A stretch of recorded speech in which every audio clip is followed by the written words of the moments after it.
Greetings, San Antonio. I am DJ Mighty Iris, and you're watching Wrong Side of the Traxx.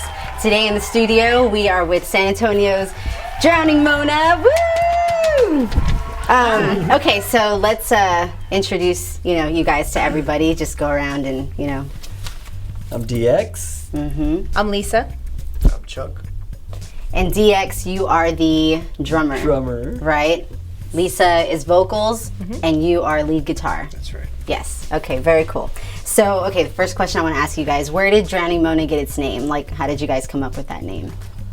Well, we all have kind of our different theory. Okay. But the real story is that we wrote a song called Drowning Mona. It was one of the first songs that we wrote when we were actually trying to come up with a name for the band.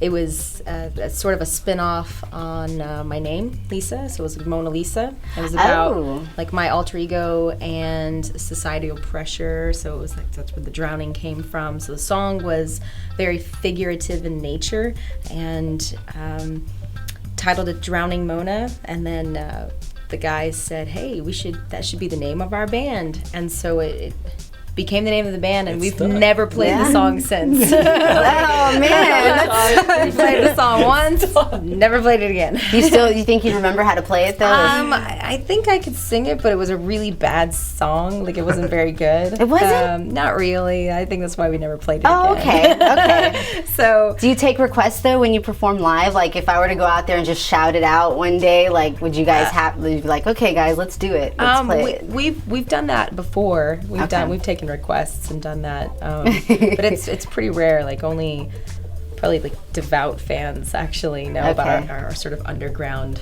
unreleased music that we've done. Those are the people that saw us, years and years ago.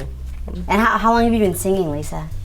Oh, I've been singing probably I was probably about 8 or 9 years old when I sang publicly, performance-wise the first time. Okay. And ever since then, I've just been performing. That's awesome. And her voice is amazing, you guys. Thank you. Yeah, and what I noticed, the very first song, the music video, I can't think of the name of the song. Over Now, yeah. When I first heard her vocals, I was just like, okay, I don't know any girl that can sing like that. You don't sound like anyone else, so I think that's awesome. Thanks. Yeah. That's been that's a huge compliment. It's hard to, as any musician, it's a vocalist, drummer, guitarist. It's hard to define your own sound because we are who influences us. So, I grew up with the Cranberries and Alanis Morissette and some of these, Joan Jett, and they sometimes can shape your voice. And so when you're first coming out, that's all you know. So you just mimic your idols. So in the beginning, a lot of people would say, "Oh, you sound exactly like Alanis Morissette," and I'm thinking, that's amazing, but I really want to develop my own sound. To where it's unique enough, but you can still maybe hear my influences. Yeah, and I was gonna say when I first started listening to your songs that you have on ReverbNation.com, right? That's okay. I was trying to when I heard Plastic People.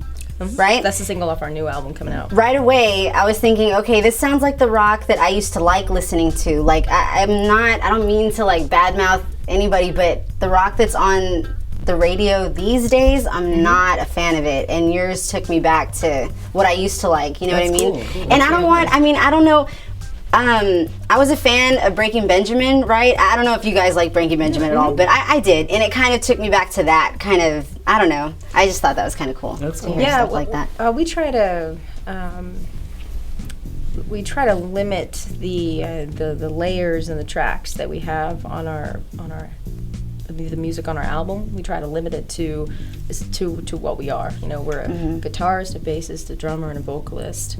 So we don't have a whole lot of production outside of that on our music because we really like to be able to play what you hear on the album. We like to be able to perform that live and like really give that sort of raw rock to the audience. And so some of our songs on our album, you'll hear a little bit of the track elements in there, the instrumentation. You might hear a little bit of synth or orchestration or anything like that. But for the most part, it's fairly raw and that's how we like it. We thought about progressing and changing a little bit, but we just kind of keep coming back to our roots, and that's what we like. So. I like that though, and it's reverbnation.com/DrowningMona, right? I think that's what I looked at today. I think so. I tried to memorize it that way I could just throw it out there. Yeah, drowningmona.net is our website. Okay. That's from there you can. Yeah. Okay. Yeah, you can link to all the social stuff that I don't know how to work, but other people work it for. I already have my favorite song. It's called "In My Head," and the way she sings it, oh my God, man! Like that's one I play like over and over again lately. I mean, that's my favorite. Where can like all of us find you guys? Like, where's kind of like your main spot? That would be Tonic. Tonic Bar. Home court. Yeah. Is that the one off of Eckert? Yeah. Babcock Okay, and Eckert. Babcock and Eckert. First Friday of every month. First Friday? First Friday of every month. Okay. Yeah. Very Yeah. cool. Is there a cover again or It's $5. $5? Yeah. All right. $5. You know, I mean, a lot of people say like $5. I'm like, you'll go spend $12 to $20 to see a shitty movie. I yeah, guarantee your $5 will go much farther if you come to see us And a free perform. shot. And a free shot at the door. You get a free shot when you walk in the door. So What do it's you like- guys drink though? Because I mean, when you're performing, sometimes people they want to buy you something because you're rocking out so hard. What do you guys like to drink? That way, we all know once we go check you out. Dos Equis naked. A naked Dos Equis. Yeah. I like to. I'm kind of getting into doing like some whiskey shots now. I like to kind of sip on whiskey throughout a show. It just helps with the vocal cords, helps keep everything warm and loose. I'm sure like what every person wants a woman to say when she's leading a band. Everything's warm and loose. Sorry, Mom. I'm sure you're gonna watch this. I'm kind of getting into that a little bit. Whiskey. Yeah. Warm or chilled? Warm? Okay, all right. You said warm. What about Warm you? whiskey. Anything, everything, bring it on. Uh-oh. You hear that? Anything and everything. Okay, No, cool. don't do that. Because I need to keep rhythm. Oh, right. Yeah, you're the timekeeper. All right. Now I want to tell you guys a story real quick, but you have to switch sides. You have to switch seats real quick. Just real quick. Okay. Something that you don't know about me, because I mean we had a beer earlier and we talked, but I didn't tell them this. So, okay. So like I took a semester off, like a while back, and I went to, this one mountain in China. Learned a language, and I wrote a book. No big deal. Yeah. It's coming out soon. Did my you book. Yes. Is that part of the? Or did you really? You really wrote a book? The book is about In Chinese? no, not in Chinese. It's in English. Well, you said you learned a But I language. learned Pig Latin over there. Oh, okay. And so the book is about how to learn how to sing like a badass without having any musical vocal coaching, right? So I put in the book some new and old techniques that I've learned just growing up and stuff on how to do that. And I want to try an older, technique with you Okay. if you're willing to. Sure. Okay, I could great. use some more. This is gonna be fun. I could use some more Booze? liquid for the vocal cords. It's okay. All right, so I have a very cool little seashell here. And I just want you to sing like just any song that you want, any song that you know by heart. You don't have to sing the whole thing. I'll cut you off, And then I'm just gonna hold it, like just kind of near you. So just sing any song you want. Doesn't have to be full out, What song?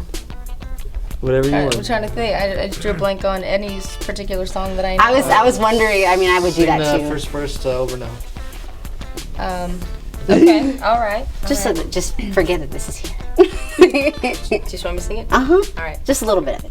Looking for the truth to set you free, imprisoned by your selfish needs. Return home to claim your throne. Your power trip was wasted on me. Okay, cool. Awesome. All right.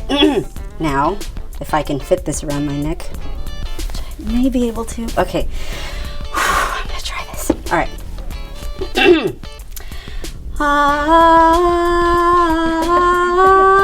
I'm doing it. I'm doing it. You did it.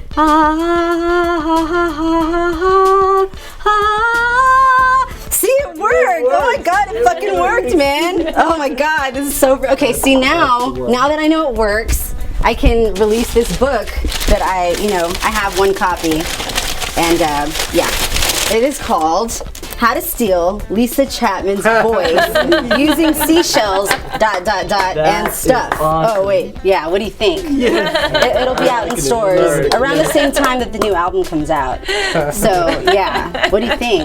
That's awesome. Yeah, isn't it? So now that I know that technique works, I mean, I guess you guys can buy it now. It's only 19 $10 bucks. Is that just for the cover? Yeah, exactly. It's just for the custom. I worked really hard on that book. That's awesome. I love it. And you get to keep the seashell And too. where did you even get that picture? Look at that. I found it online. I really look like I'm By DJ Mighty Iris. See? I, mean, That's I really, awesome. I really look like I'm believing. I'm believing in that right there. Whatever See? I'm singing, What do you think of the title? I would have given you something better to put in that seashell. If I know you were gonna write a book about it. I know it's kind of hard to think of one on the spot, but you know, Yeah, you know. very cool. I could have done something a little more. All right, any closing thoughts? I'm trying to think if did we talk about anything? Do we have any funny stories? I guess she was trying to get out of his funny stories, right? We just went on. It might be hard to think. I mean, did anything funny happen on stage once, or something that sucked? Did it really happen on stage? Her eyelashes are always God! Oh They fell off? Well, so I wear a lot of I wear a lot of stage makeup. You know, when you're on stage, you have to really do heavy makeup. Because of all the lights and everything. You don't want to drown yourself out. And so I'll do full on eyelashes and. I'm always, I'm just drenched in sweat. I'm always worried that my makeup is running off my face, and like my eyelashes are slowly creeping up my face. You know, no. And looking like fighting caterpillars on my forehead. I don't even know what they're doing. So I'm up there playing or whatever. And he always looks at my ass. I mean, my ass is facing the whole show. So I'm always turning around, and he'll be like, playing, and I'm looking at him, going, my eyelash is falling off. And like the audience just sees him going. They have no idea what he's saying. They don't know that I'm looking at him, like talking to him, saying, like, oh my God, I have to pee so bad. Like, I have to pee so bad, or like, is my eyelash way up here, or what's going on, and or like if somebody, if somebody's just, doing something crazy or weird or anything, I'll turn around and I'm looking at him, and he and I will exchange a lot of kind of laughs and looks, and we'll communicate, and it's great because it's something that the band we all share on stage, but nobody else will recognize it. I think. At 2 different given shows, you and I both ripped our pants. I think it's where I wear skirts now because there's no rippage of the pants for me anymore. But I ripped from the crotch all the way back and under the cheek, and I think he ripped. Do you do those power kicks? Like, how did that happen? I was David Lee Roth. I was jumping off of a stage, or I was jumping off of a table, or I was doing something pretty ridiculous at a show. Probably something I shouldn't have been doing. And actually, I think the table broke. I might have been jumping off a table because the table broke and my pants ripped almost completely open underneath. And then he was doing some sort of crazy lead solo, and he did some big lunge in it, the whole crotch. The solo was that good. Yeah, and he's just ripping at the his seams. underwear was hanging out, Ripping it it up. was pretty. We did have that one ridiculous. time when we were at I think we had a show in Laredo, and the hotel gave us the keys for the other band and our room. Oh my gosh! Jeez. Oh, this is. Oh yes, yeah. And so our bass player had to go and take a shit, So we were like, dude, don't do it in ours. Because the other band wasn't there yet. The other band wasn't there yet. So we were like, dude, don't take a shit in our hotel room, because The bass player, Danny? Yeah. Oh, see, yeah. And so we were like, Danny, you're just getting so like, DX was like, dude, don't go take a shit in the other band's hotel room. They're not there. They'll never know. Well, apparently he just bombed it. It was so rancid that I think they showed up a couple hours later, and it just was absolutely horrible. Oh, wow. And so when the band got on stage that night, you know, we kind of got done performing, and then that band went on stage. They told the whole audience that the lead singer for Drowning Mona, they found out that the lead singer Drowning Mona went in and took a huge shit in their hotel room and just made it rancid, and you know, and I'm like in the audience going, what? I didn't even do that. I didn't do that. Like, that was Danny. And but they, you know, they were just it was so embarrassing. Like, and they said that they had determined that it was a lead singer, and I was like, you asshole. But like, you know, so that was pretty funny actually. We've had some really, really good times on the road. Who got naked in the pool? Who was the one that was running around naked? Was that Danny? That was Daniel. Danny? That was like freezing. It was freezing, and then after her show. I love how he's not here to like defend himself. You could tell him like, hey, his penis is like this small, and he's not here to say no, it's not. I know. Well, it's funny is that you know, when it comes to you know, Danny, he'll after a show, he's the only one that, you know, wants to get food after a show. He'll stay up all night long, and you know, he and I after a show, man, we're like the first to like crash out. We're, you know, just that's why he looks as good as he does. He gets all that beauty sleep, you know. So I've been trying to take less time. Yeah, right. That's his trick. He gets tons of sleep, and so you know, we'll try to do that. And then I think the first couple times we went out on the road, Danny, I think I want to say the first time, right? Danny like kept you out like all night long, and I kept trying to warn you. I said, dude, don't do that, man. We got to perform tomorrow. I said, he's a party animal. You're gonna be exhausted on the road, and you're gonna regret it the tomorrow night show. And kept him out all night long and trying to party like a rock star and.